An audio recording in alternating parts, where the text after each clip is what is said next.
Hello all, welcome to story Walt. నేను రిజ్వానా. మామయ్య శేషయ్య దగ్గర నుంచి తప్పించుకొని ముగ్గురు అక్కా చెల్లెళ్ళు హైదరాబాద్ చేరుకొని వీరమ్మ గారి ఇంట్లో అద్దెకు దిగుతారు. అక్కడ అందరితో మంచి పరిచయం ఏర్పడుతుంది ఈ ముగ్గురు అక్కా చెల్లెళ్లకు. ఇంతవరకైతే విన్నాం కదా. ఇక్కడ నుంచి కథ ముందుకు ఇలా కొనసాగుతుంది. వీరమ్మ గారి అద్దె కొంపలో ఉండేవాళ్ళు రకరకాల వాళ్ళు అయితేనేం అంతా మంచివాళ్ళు.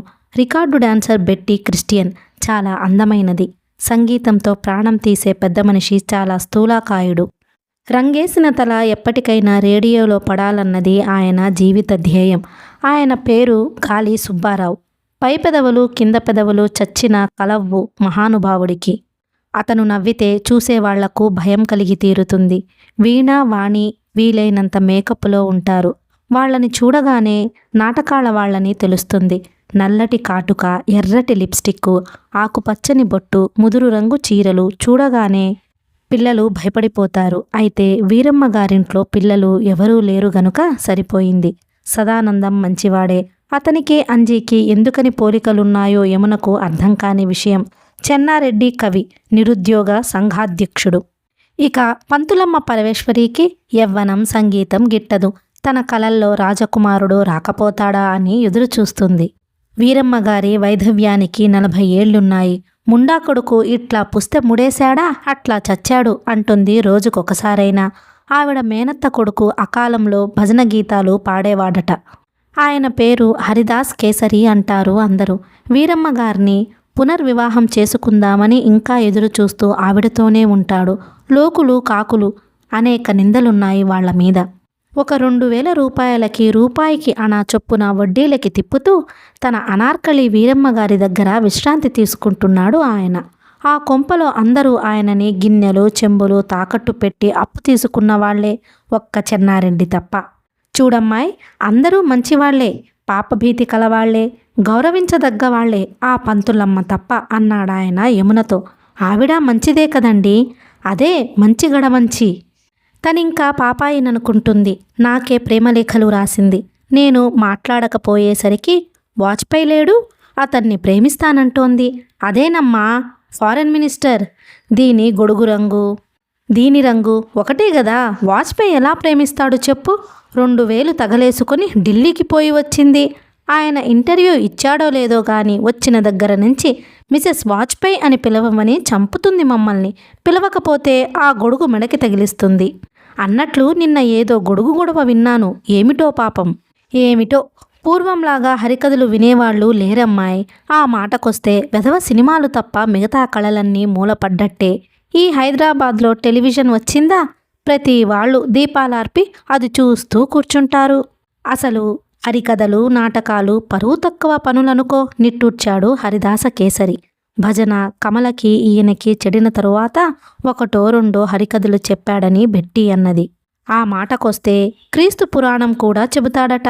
యమునకి జాలి వేసింది. వీరమ్మ గారింట్లో అంతా శ్రమజీవులే, అంతా కడుపు నిండని వారే. సదానందం ఎంత కోతిని ఆడించినా అతనికి కోతికి కడుపు నిండడం లేదు. అందుకని మధ్య మధ్య ఇంటింటికి పాల సీసాలు పత్రికలు పడేస్తూ ఉంటాడు. అయినా కడుపు నిండదన్నది వేరే సంగతి. బెట్టి రికార్డుల డ్యాన్సులతో పాటు అడపాదడపా చర్చిలో పాటలు పాడుతుంది. అయినా కడుపు నిండదు. సంగీత పరబ్రహ్మ. విందులు వినోదాల్లో సంగీతంతో పాటు మిమిక్రీ చేస్తాడు. అయినా కడుపు నిండదు. వీణ వాణి నాటకాలు అవిగాక చిన్నపిల్లలకి డాన్స్ నేర్పుతారు. అయినా కడుపు నిండదు. చెన్నారెడ్డి అడపాదడపా తన కవిత్వానికి మనీ ఆర్డర్లు అందుకుంటాడు. ప్రజాలో పనిచేస్తాడు. అయినా కడుపు నిండదు. వీరమ్మ గారు ఈ సజ్జకంతటికి తల్లి లాంటిది. పంతులమ్మ అత్తలాంటిది. జీవితం అనే జూదంలో వీళ్ళందరూ ఆశతోనూ సంఘర్షణతోనూ బ్రతుకుతున్నారు. అయినా వాళ్లల్లో ఆనందం పూర్తిగా పోలేదు. ఇలాంటి కులాస జల్సా సరుకుని గుంటూరులో ఎప్పుడూ చూడలేదు యమున. ఆ పంతులమ్మ గొడుగు చూస్తే మాత్రం భయం. పొయ్యి మీద అన్నం పడేసి కిటికీ దగ్గరకెళ్ళి నిలబడింది యమున. అప్పుడే కొద్దిపాటి వాన పడింది. ఈ సరస్వతి ఎక్కడుందో ఏమిటో అన్నం దింపి వెతకడానికి వెడదామనుకుంది. సరస్వతి ఈలోగా సగం తడిసి రానే వచ్చింది. ఈ హైదరాబాద్లో వర్షం భలే అర్జెంటుగా వస్తుంది అక్క. కానీ ఆయనెవరో నన్ను తన కారులో ఇంటిదాకా దిగబెట్టాడు అంది వణుకుతూ సరస్వతి. నోరు ముయ్యవే, మరీ బెరిదెగించిపోయావు. ఎక్కడికెళ్ళావు విసుక్కుంది యమున. బడి దగ్గర ఆడుకుంటున్నాను.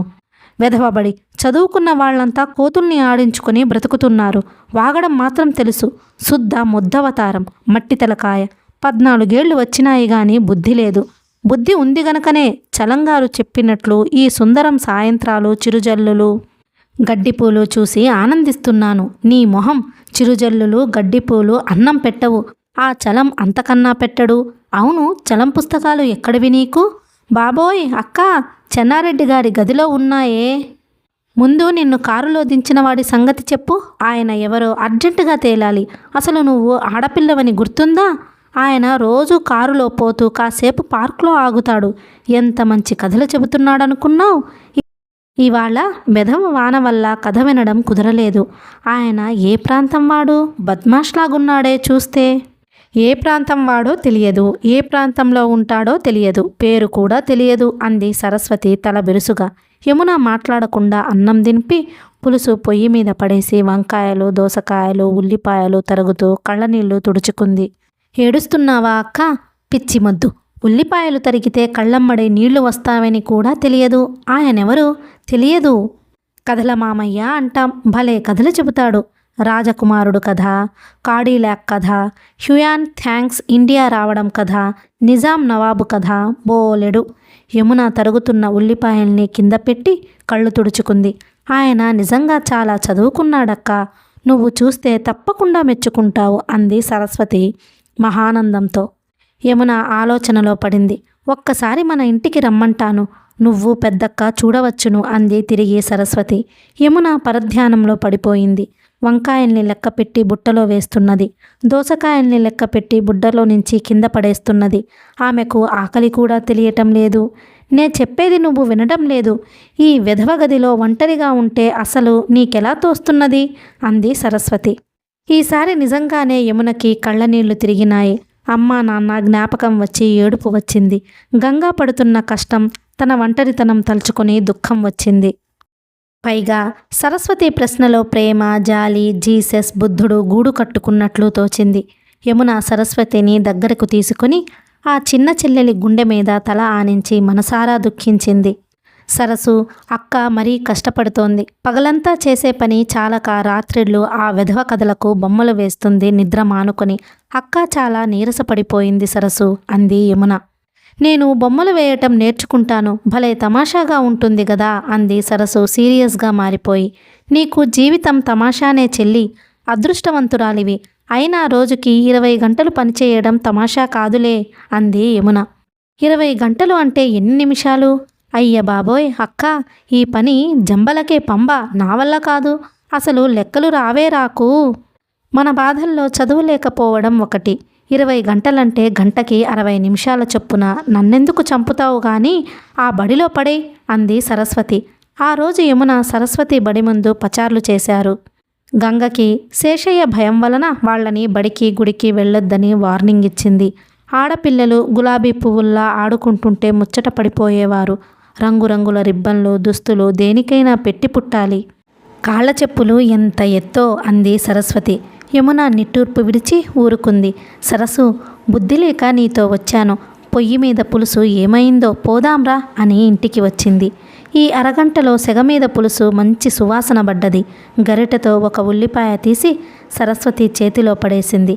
సరస్వతి అది చప్పరించింది. బ్రహ్మాండంగా ఉంది అక్క. వంటలు, పిండి వంటలు అక్క రాస్తుంది గాని నువ్వు చేస్తావు మెచ్చుకుంది సరస్వతి. యమున నవ్వి, శేషయ్య మామయ్య కొంపలో అత్తయ్య పుణ్యమా అని అన్ని వంటలు నేర్చుకోవడం మంచిదే అయ్యింది. కనీసం కమ్మగా తింటున్నాం.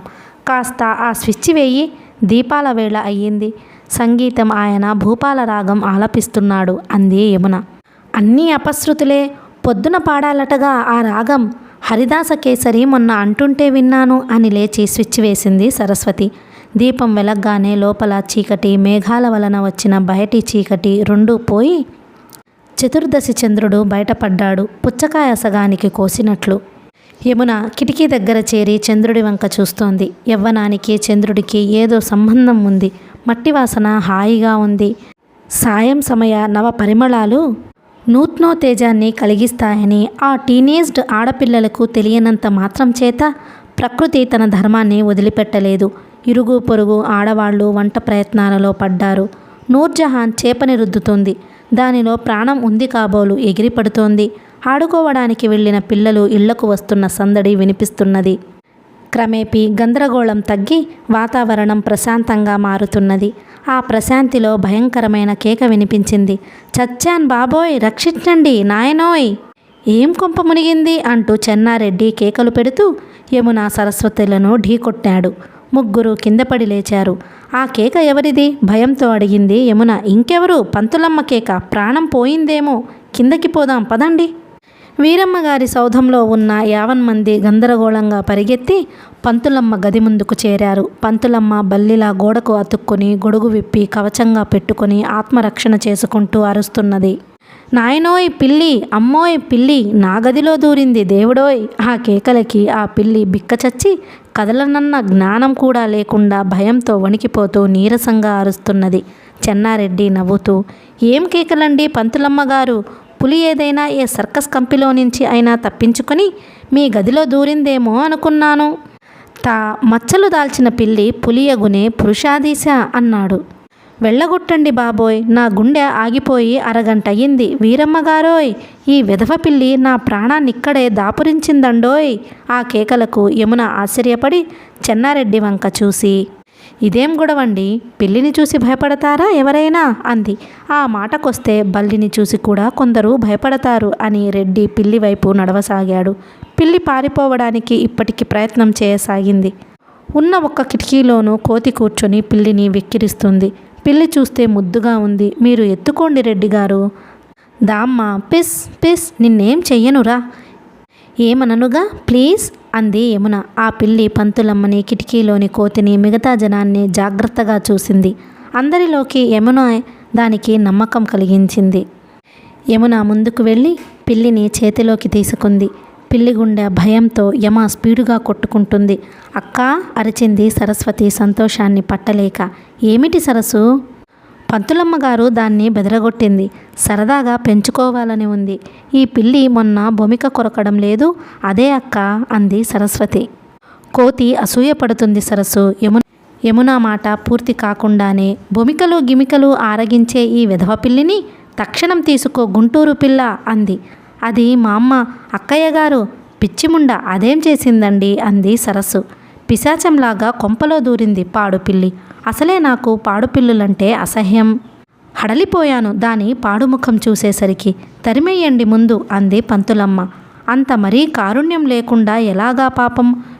పులికి పిల్లి మేనమామ, దాన్ని అగౌరవించరాదు అన్నాడు చెన్నారెడ్డి.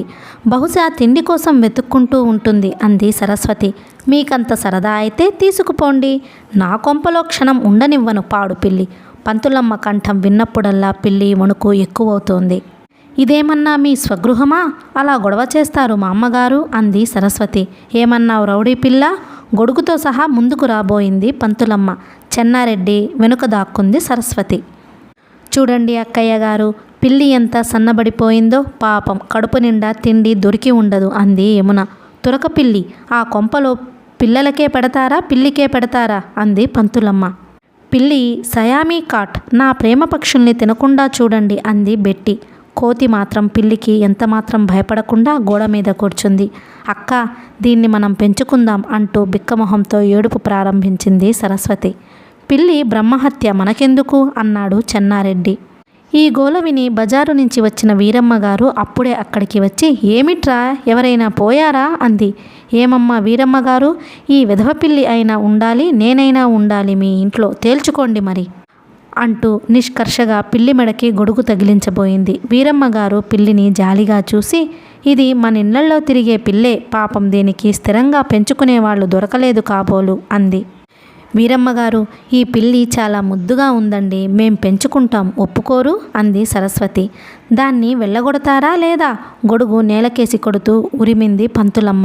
ఆ అరుపుకి పిల్లి ప్రాణాలు కడంటినాయి.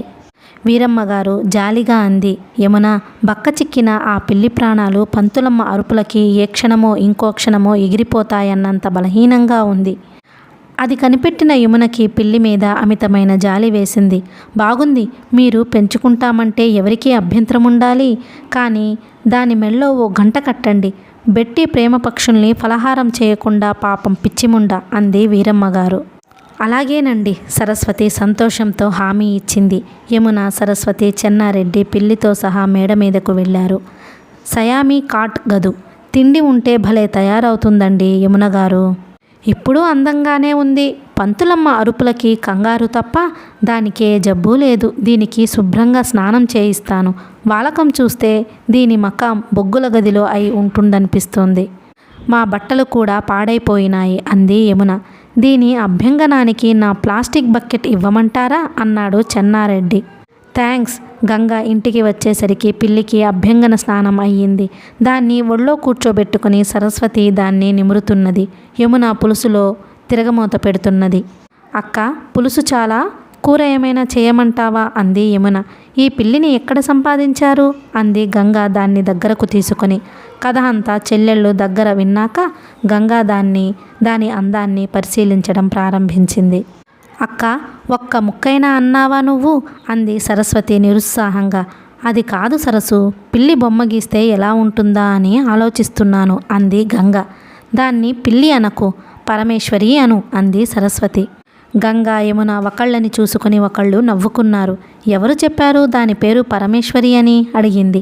అమ్మగారి వాహనం పులి కదా, అందుకని పరమేశ్వరి అని పంతులమ్మ పేరు కూడా కలిసొచ్చేట్లు చెన్నారెడ్డి గారు పెట్టారు అంది సరస్వతి. యమున దువ్వెనతో పిల్లి దల తవ్వుతోంది. పిల్లి కళ్ళు మూసుకొని ఆనందం అనుభవిస్తోంది. ఆహార లోపం వల్ల పులుసు వాసన పసికట్టి సరస్వతి ఒడిలో నుంచి ఒక్క గంతు వేసింది. ఇదిగో పరం, ఇటురా, నీకు అన్నం పెడతాను అంది యమున అన్నం కలుపుతూ. పిల్లి ఆహారాన్ని వాసన చూసి గబగబా తిని గిన్నెను నాకి మీసాలు శుభ్రం చేసుకోవడం మొదలుపెట్టింది. పిల్లి యమునని తేరిపారా చూసి తన ఒళ్ళు శుభ్రం చేసుకోవడం ప్రారంభించింది. అసలు పిల్లిలాంటి శుభ్రమైన జంతువు మరొకటి లేదు. తిండి తిన్నాక దాని డొక్కలు పూడాయి. ఒక్క గెంతు గెంతి సరస్వతి ఒళ్ళో కూర్చుంది పిల్లి. సరసు, అలాగే ఉండు, నీ బొమ్మ పిల్లి బొమ్మ వేస్తాను, కుదురుతుందేమో అంది గంగ తన డ్రాయింగ్ ప్యాడ్ను అందుకుంటూ. నిజంగానే పిల్లి అందమైనది, సరస్వతి ప్రేమమయి, యమున బాధ్యత గలది. తను ఆర్టిస్టు. అక్క, నీకు స్కెచ్ చాలా బాగా వచ్చును కాంప్లిమెంట్ ఇచ్చింది యమున. అలా కొంతసేపు పిల్లిని గీసి రెప్పవాల్చకుండా దాని వంక చూసి, ఈసారి ఖాళీ దొరకగానే దీనికి రంగు వేయాలి ఏమి, రాత్రిళ్ళు ఆ పని చేస్తాను అంది గంగ. అక్క, అది బాగానే ఉంటుంది. పిల్లి పోలికలు సరస్సు పోలికలు ఖచ్చితంగా వచ్చాయి. బొమ్మల్లో నీవు చాలా ఇంప్రూవ్ అయ్యావు సుమా అంది యమున. గంగ ఎందుకో నీరసపడి, నేను నేర్చుకోవలసింది చాలా ఉంది ఏమో, మూర్తి దగ్గర శిష్యరికం చెయ్యాలని ఉంది, కానీ తీరటం లేదు అంది. యమున భోజనాలకి కంచాలు పరిచింది. గంగ పైకి పొక్కదు గాని తను ఒంటరిదైతే ఈ పాటికి పెద్ద ఆర్టిస్టు అయ్యేది. అయితే పిల్లితో సహా 4 పొట్టలు నిండాలి. ఈ బాధ్యత నుంచి ఆమె తప్పించుకోవాలి. అక్కని దీక్షగా చూసింది యమున. గంగ ఆలోచనలో ఉంది. కనుబొమ్మలు చిట్లించుకుంటూ విసుక్కుంది. అది చూసిన యమున గుండెలు గుబగుబలాడినాయి. అక్కకి అవకాశం వస్తే బాగుండును, పెద్ద ఆర్టిస్ట్ అయితే బాగుండును. యమునా, యమునా అని అరుస్తూ మర్నాటి సంధ్యవేళ ఇంట్లో అడుగు పెడుతూనే విపరీతమైన ఉత్సాహంతో ఈనాడు పత్రికను చేతిలో పుచ్చుకొని అరుస్తూ వచ్చింది గంగ. ఏమిటి అక్క అంది యమున కంగారు పడుతూ.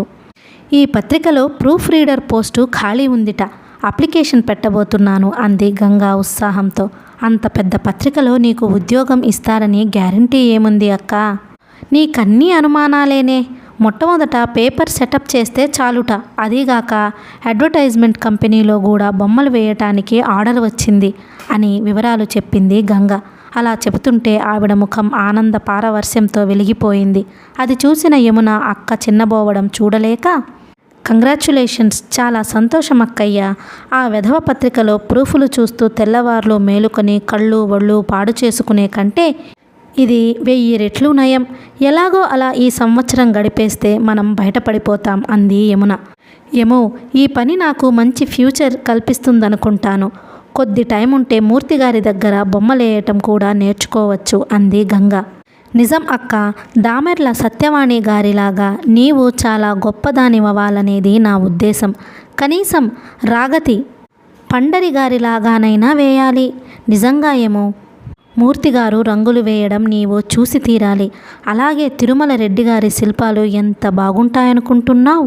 బాపుగారి దగ్గర నేర్చుకునే అదృష్టం నాకెలాగో లేదు. ఈనాడులో నాకు ఉద్యోగం వస్తే కావలసినంత కాలం ఉంటుంది. శిల్పం, చిత్రలేఖనం కూడా నేర్చుకోవచ్చు. తిరుమల రెడ్డి గారి స్టూడియో చాలా బాగుంటుందని కూడా విన్నాను అక్కయ్య. నిజం ఏమో, ఆయన స్టూడియోలో లేనివంటూ లేవు. నేను వెళ్ళినప్పుడు ఆయన ఒక డ్యాన్స్ శిల్పాన్ని చెక్కుతున్నారు. అది అలా ఉంచు. అడ్వర్టైజ్మెంట్ కంపెనీ ఒకటి చూసి వచ్చాను. షోకేస్లో బొమ్మలు తయారు చేస్తున్నారు. బ్రహ్మాండంగా ఉన్నాయి ఏమో. అంటే మన దుకాణాల్లో షోకేజ్లో ఉండే ఆడబొమ్మలేనా? అంది ఆశ్చర్యంగా యమున. అవును ఏమో. ఒక మందుల షాపు కోసం చాలా కళాత్మకంగా కల్వం పత్రం చెక్కుతున్నారు. భలేగా ఉన్నాయిలే అంది హుషారుగా గంగ. ఆమె చూసి వచ్చిన రకరకాల బొమ్మలు బ్రహ్మదేవుని దృష్టిలో ప్రాణం పోసుకుంటున్న బొమ్మల్లా ఆమె మానసిక పటలం మీద దర్శనమిస్తున్నాయి. కొంచెంసేపు పచార్లు చేసి కిటికీ దగ్గర తదేక ధ్యానంతో బయటకు చూడసాగింది.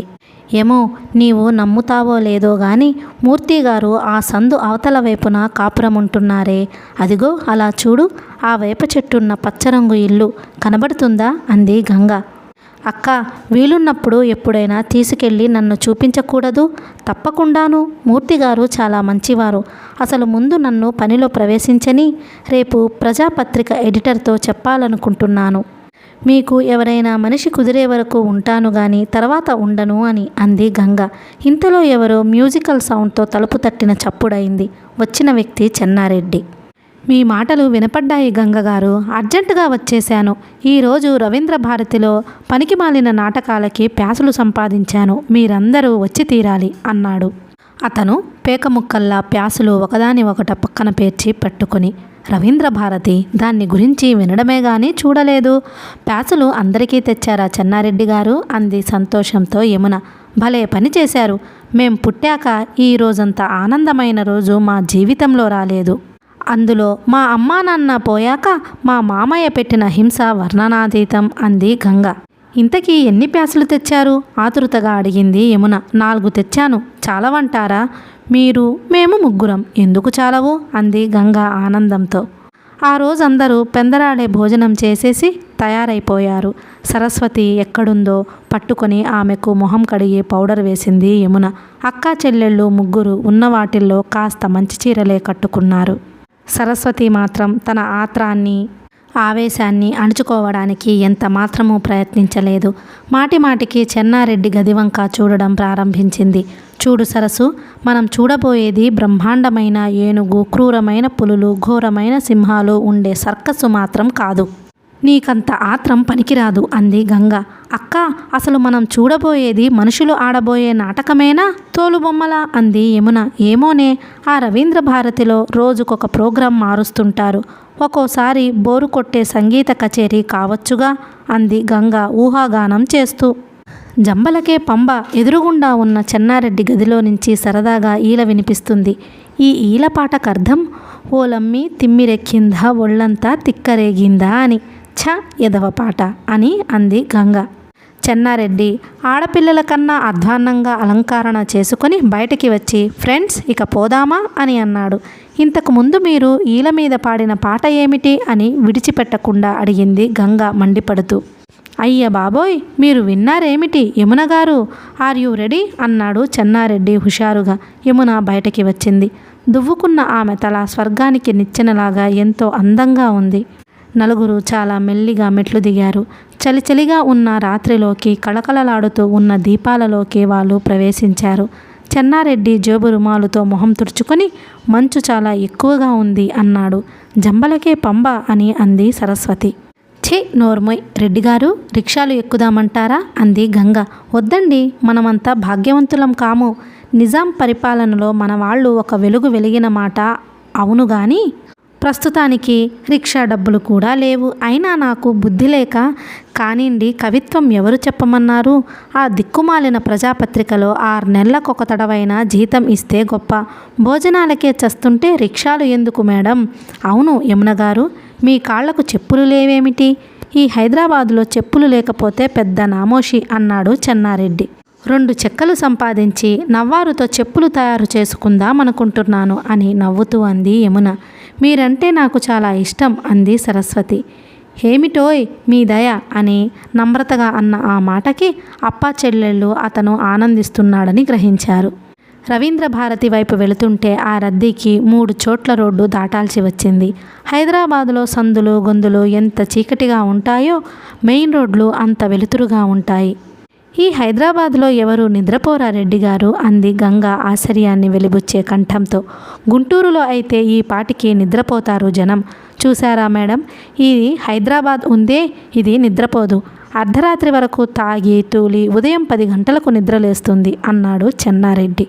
ఇంతలో 2 రౌడీలు పరిగెత్తుకుంటూ వచ్చి చెన్నారెడ్డిని విసురుగా రాచుకుంటూ వెళ్ళిపోయారు. రెడ్డి కాస్త నిలదెక్కుకొని, ఏమయ్యోయ్ కళ్ళు కనబడట్లే, ఏమిటా తోసేయడం అన్నాడు.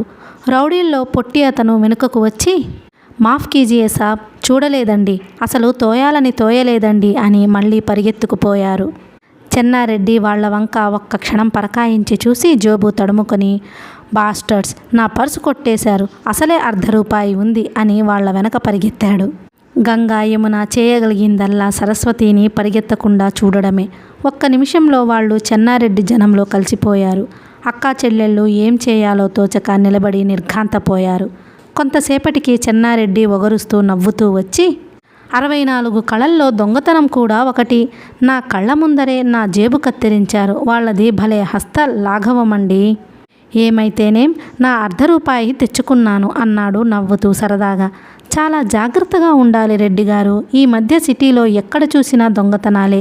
ఎవరు దొరుకుతారా, ఎప్పుడు వాళ్ళ నెత్తి మీద చెయ్యి పెడదామా అని చూస్తుంటారు. అసలు దొర ఎవరో దొంగ ఎవరో తెలియటం లేదులేండి అంది యమున. జంబలకే పంబ అక్క, అటు చూడు, గప్చుప్లు అమ్ముతున్నారు అంది సరస్వతి. ఆ దగ్గరలోనే ఉన్న కాఫీ హోటల్లో పదార్థాల పట్టిక ఒక బోర్డు మీద రాసి పెట్టారు. ఇడ్లీలు, uttapam, vada, dosa, ice cream, fruit salad వగైరా. యమున తీరిగ్గా అవన్నీ చదివింది, కానీ ప్రయోజనం లేదు. డబ్బులెక్కడివి అక్కా, పుచ్చబద్దలే అంది సరస్వతి బెదురు కంఠంతో. ఇంకా అక్కడున్న రకరకాల పదార్థాల పేర్లు గంగా కూడా చదివింది. గంగా యమున బయటపడరు గాని సరస్వతి మాత్రం నోరు తెరిచి అడిగింది, చూడు సరస్సు, వెధవ పుచ్చబద్ద, 20 పైసలట. ఇదేదో దొంగల దోపిడీగా ఉంది. ఇంతకంటే గుంటూరే నయం. మామయ్య మంచివాడు కాడు గాని కనీసం తిండైనా దక్కేది అంది యమున. ఏమో, ఇవి మహానగరాలే, అలాగే ఉంటాయి. రోడ్డు మీద ఐస్ క్రీమే అయితే 10 పైసలు, అదే ఐస్ పార్లర్ అయితే ₹1. ఇదంతా ఒక షో అనుకో అంది గంగ. అక్క స్వీట్లు బోల్డ్ ఉన్నాయి అంది స్వీట్ అద్దం ముందు ముక్కుతో రాస్తూ సరస్వతి. చాలే రావే, ఇంత తిండియావని ఎక్కడా చూడలేదు అంది యమున కొంచెం ముద్దు విసుగు మిళాయించి. రవీంద్ర భారతి అంటే చక్కటి నాటకశాల. ఎత్తు మీద అందంగా కట్టారు. వెనుక కళాభవనం, ముందు పచ్చిక. కారు నిలవటానికి చోటులతో సుందరంగా ఉండే ప్రదేశం రవీంద్ర భారతి. హైదరాబాద్లో ఈవినింగ్ రవీంద్ర భారతికి పోవడం ప్రెస్టేజ్. ఇవాళ జనంతో కిటకిటలాడుతూ ఉంది. చెన్నారెడ్డి ఉన్న ₹1 పెట్టి పిప్పరమింట్లు కొన్నాడు. తర్వాత మెల్లగా తప్పించుకుంటూ రవీంద్ర భారతిలో ప్రవేశించారు. వాళ్ల సీట్ల పైన బాల్కనీలో ఉన్నాయి. అలాంటి అందమైన చోటు యమున అంతకుముందు చూడలేదు. నాటకం మాట ఎలా ఉన్నా వచ్చిన రంగురంగుల ప్రేక్షకులందరినీ ఎత్తు నుంచి చక్కగా చూడవచ్చు. గంగా సరస్సుల ఆనందానికి మితిలేక వాగుడు పిట్టల్లాగా వెనక ముందర పైన ఎవరైనా చూస్తున్నారని లేకుండా చేతులు త్రిప్పుతూ మాట్లాడడం చూసి యమునకి చటుక్కున ఒక ఆలోచన తట్టింది. ఒక్కొక్క పిప్పర్మెంటు బిళ్ళ వాళ్ల నోట్లో పారేసింది. తను చేస్తున్న పని ఎవరైనా చూస్తున్నారేమో అని మెల్లగా చూడనట్లుగా మెడను చేత్తో రాస్తూ పక్కకు తిరిగి ముందర సీట్ల వైపు చూసింది. చాలామంది జపాన్ జార్జెట్లు, ఉలివులి చీరలు, రంగురంగుల పట్టు చీరలు ధరించి నడుచుకుంటూ కబుర్లతో వాళ్ళ సీట్లకు వచ్చి కూర్చుంటున్నారు. వాళ్ల దుస్తులను చూసి జన్మలో ఎప్పుడైనా వీటి విలువలో కనీసం సగమైన విలువ చేసే దుస్తులను ధరించే యోగ్యం తనకుంటుందా అని ఆశ్చర్యపడింది యమున. ముందర సీట్లో కూర్చున్న 3 పురుషులు తమ తమ స్థానాలలో వెనుకకు జార్లబడి ముందు సీట్లపై కాళ్ళు తన్నిపెట్టి రైలు గొట్టంలో నుంచి పొగ వస్తున్నట్లు పొగ త్రాగుతున్నారు. అబ్బా అన్నది సరస్సు. ఆమె చూపిస్తున్న వైపు చెన్నారెడ్డి చూశాడు. మరే, అందుకే నాటకశాలకు మర్యాద గల స్త్రీలు రావడానికి ఇష్టపడరు. ఇలాంటి రకాలు ఎక్కడ పడితే అక్కడ సిద్ధం కనుక. ఈ మాటలకు ముందర ఉన్న పురుషులు విని కూడా కిమ్మనకుండా తమను కాదన్నట్లు కూర్చున్నారు. ఇంతలోనే రంగస్థలం మీద తెర మెల్లగా పైకి చుట్టుకుపోయింది. లైట్లు రంగస్థలం మీద ఫోకస్ చేయబడ్డాయి. రంగస్థలం రంగురంగుల కాంతులతో ప్రకాశించేటట్లు. జంబలకే పంబ అంటూ సరస్సు కెవ్వున కేక పెట్టింది. క్రిందకు పైకి గంతులేస్తూ యమున కూడా అంత ఉత్సాహం చూపెట్టలేకపోయేసరికి నోట్లో పిప్పర్మెంటు బిళ్ళ పడేసింది గంగ. ఇద్దరికీ చెరొకటి. ప్రక్కనే ఉన్న చెన్నారెడ్డికి ఒక బిళ్ళ ఇచ్చింది. అతగాడిని ఆ పిప్పరమెంట్ బిళ్ళ మాట్లాడకుండా చేసింది. రంగస్థలం మీద నాటకం ప్రారంభమయ్యింది. అది ఆఫీసు సీను. అందులో heroine typist, hero office manager. Heroine నవ్వుతూ ఏదో చెబుతుంది. అంతలో ప్యూన్ వచ్చి ఎవరో ఆడ విజిటర్ వచ్చింది అని చెప్పాడు. రమ్మనమని చెప్పగానే ఆడ విజిటర్లా ఉన్న వీణ ఆఫీస్ సీన్లో మేనేజర్ దగ్గరికి వచ్చింది. సరస్సు ఇది చూచి, అక్క మన వీణేనే, భలే బాగుందే, చూడక్క ఏం చక్కా ఉందో అంది. యమున ఉరిమి చూసింది. మరలా అక్క వీణ చీర లాంటిది మనము కొందామే అంది. దానికి సమాధానం యమున దగ్గర నుంచి ఏమీ రావటం లేదు. ఎప్పుడూ చూచే తమ ఇంట్లో తమ ఎదురుగా రోజూ కనబడే ఆ ఇద్దరు హీరోయిన్లు ఎంతో చక్కటి అలంకరణలో, ఒత్తైన శిరోజాలతో, చక్కని కళ్ళతో దివి నుంచి వచ్చిన అపర దేవ కన్యల్లాగా మెరిసిపోతున్నారు. అక్క ఆ జుట్టు నిజమైనదేనా లేక విగ్గా? జంబలకే పంబ అంది సరస్సు. ఛీ నోర్మోయ్, నీకు వాగుడు ఎక్కువవుతుంది, నెమ్మదిగా మాట్లాడు అంది గంగ. చిన్నబుచ్చుకుంది సరస్సు. ఎలా ఉంది ఆ సీను అన్నాడు చెన్నారెడ్డి. జంబలకే పంబ చాలా బ్రహ్మాండంగా ఉందండి. ఏమండి, వీణారాణి జుట్టు నిజమైనదా కాదా? మా అక్క చెప్పటం లేదు, మీరు చెప్పండి అంది కుతూహలం ఆపుకుంటూ నెమ్మదిగా. అది విగ్గు అన్నాడు. జంబలకే పంబ అయితే ఆ విగ్గు అచ్చంగా ఉంటుంది కదా, మరి నేను ఒకటి కొన్నా అంది జుట్టును చేతిలోకి తీసుకుంటూ. కొందువు గాని అన్నాడు. ఈ బోరేమిట్రా దేవుడా అని ప్రక్కనున్న ప్రేక్షకులు నోరు ముయ్యమన్నట్లు వాళ్ళ నోటితో చెప్పలేక మాటిమాటికి వీళ్ల వంక చూస్తున్నారు. ఇంతలో హీరో హీరోయిన్లు ఒకళ్ళనొకళ్ళు ప్రేమించేసుకుని పెళ్లి చేసుకుంటానని హీరో వాగ్దానం చేసినట్లున్నాడు హీరోయిన్కి. హీరోయిన్ ఆనందాన్ని భరించలేక హీరోని కావలించుకుంటోంది. జంబలకే పంబ, మన వీణ చూడు హీరోని ప్రేమించేసింది, పెళ్లి చేసుకుంటుంది అంది గట్టిగా సరస్వతి. ఈ మాటలకు సమాధానం ఎవరూ చెప్పకపోయేటప్పటికీ దృష్టి మళ్ళీ ఏకాగ్రతగా నాటకం మీదకు పోనించింది. నాటకం అయిపోయిన తరువాత ఎవరూ ఒక్క క్షణం కూడా వృధా చేయమన్నట్లు త్రోసుకొని రవీంద్ర భారతి నుండి బయటపడుతున్నారు. బయట బొళ్ళు కొరికే చలి, లోపల ఎయిర్ కండిషన్ మూలాన వెచ్చగా ఉంది. ఎందుకు బయటపడ్డామా అన్నట్లు గొణుగుడు జనంలోకి నెమ్మదిగా వినబడుతుంది. ఎవరైనా అంతే మరి. సరస్సు బయటకి వచ్చిన తరువాత అక్క రిక్షా మీద పోదామా ఈ ఒక్కసారి అంది. పోదాం మరి ఇంకోసారి, నీవు ఇక్కడ నుంచి ఇంటి దాకా మాట్లాడకుండా రావాలి అంది యమున. నలుగురు కాళ్ళు భుజాన వేసుకొని ఎలాగోలా ఇంటికి వచ్చి పడ్డారు. ఇంట్లో కూర్చున్నప్పటికీ చలి విపరీతంగా ఉంది. ఎప్పుడు చలికాలం పోతుందా అని అనుకుంటారు. అసలు అన్ని కాలాలలో చలికాలమే కష్టం మరి. బయటకు పోవాలంటే చలి చంపుతుంది. ఏ పనైనా చెయ్యాలంటే చేయనీయదు శరీరం. శరీరం ఎటువంటి మార్పునైనా తట్టుకుంటే అదే ఆరోగ్యకరమైన శరీరం. గదిలో మూల సరస్వతి చిరిగిపోయిన ఓణీని పరికిణలో నుంచి బయటికి లాగి సూది దారము తీసుకుని కుట్టడానికి కూర్చుంది. గంగా సరస్సు ఒంటి మీద నుండి తీసిన ఓణీ వంక చూసింది. ఈ ఓణీ కూడా ఇప్పుడే చిరగాల? తలుపుకున్న మేకు ఎంత చెడ్డది. దరిద్రంతో బాధపడుతున్న వారి దగ్గరకు దరిద్రదేవత అంత త్వరగా ప్రత్యక్షం కావాలా? తనకు ఏ బాపతైన డబ్బు అందగానే ముందర చెల్లికి ఒక జత బట్టలు తీయాలి. అది అందరిలో చిన్నది. చిరిగిన ఓణీకి జాకెట్టుకి ఎన్ని మరమ్మత్తులో మరి అనుకుంది గంగ. ఇప్పటికీ 3 వారాల నుండి గంగ మూర్తి దగ్గర పనిచేస్తుంది. పని తృప్తిగా ఉన్నందుకు అతడెంతో సంతోషించాడు. అంత క్రితములాగా ఇప్పుడు శ్రమ పడుటలేదు. అంత క్రితములాగా బడలికతో ఇంటికి రావడం లేదు. గంగ పని అలవాటయ్యింది. గంగ పిల్లి బొమ్మలకు రంగులు వేయడానికి తీరుబడి లభించింది మూర్తికి. ఎదురుగా ఉన్న గోడకు అలంకరించబడిన చిత్రపటాన్ని సరస్వతి చూసింది. పటం ముమ్మూర్తుల అదే పోలికలతో జీవకళ ఉట్టిపడుతూ ఉంది. తన ఒళ్ళో పడుకొని ఉన్న పిల్లి అచ్చం తన పిల్లిలాగా.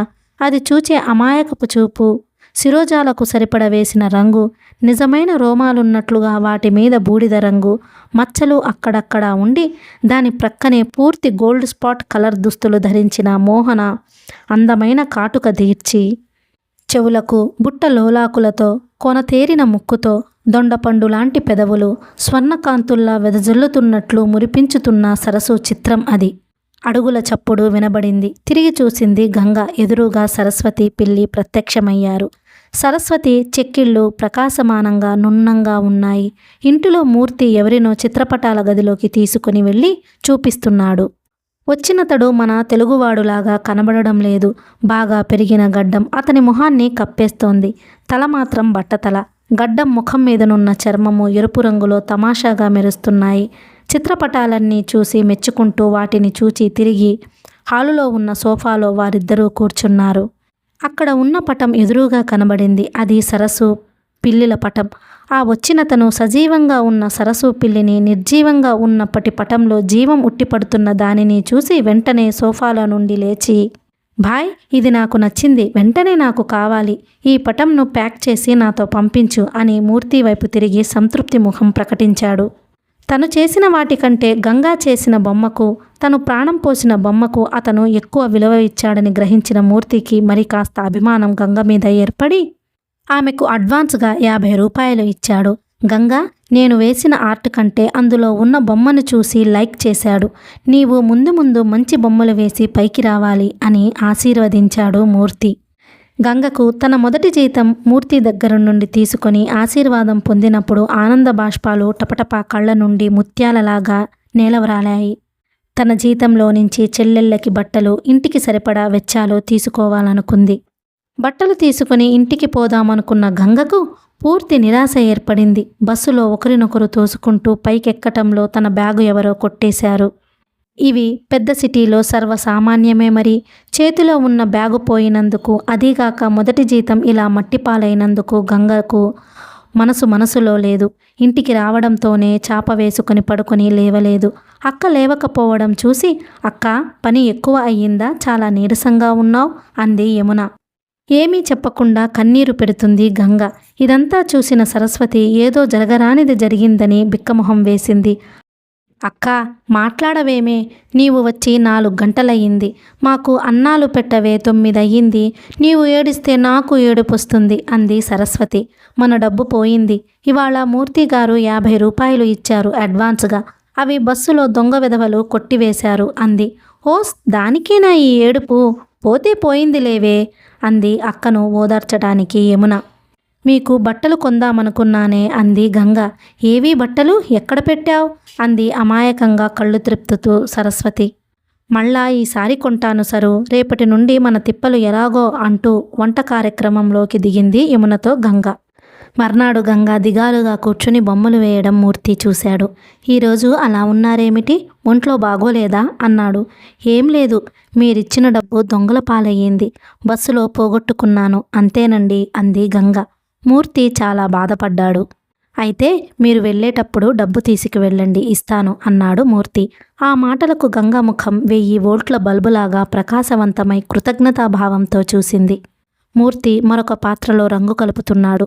అతను బొమ్మ దగ్గరకు వచ్చి కుంచెతో కనుబొమ్మలు దిద్దుతున్నాడు. అది ఒక నర్తకి పటం.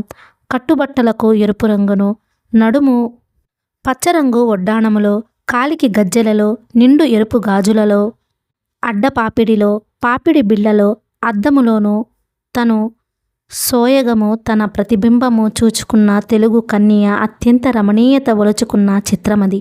చిత్రమును తీర్చిదిద్దుతూ, గంగా, ఈ సాయంకాలం తిరుమల రెడ్డి ఇంటికి వెళుతున్నాను.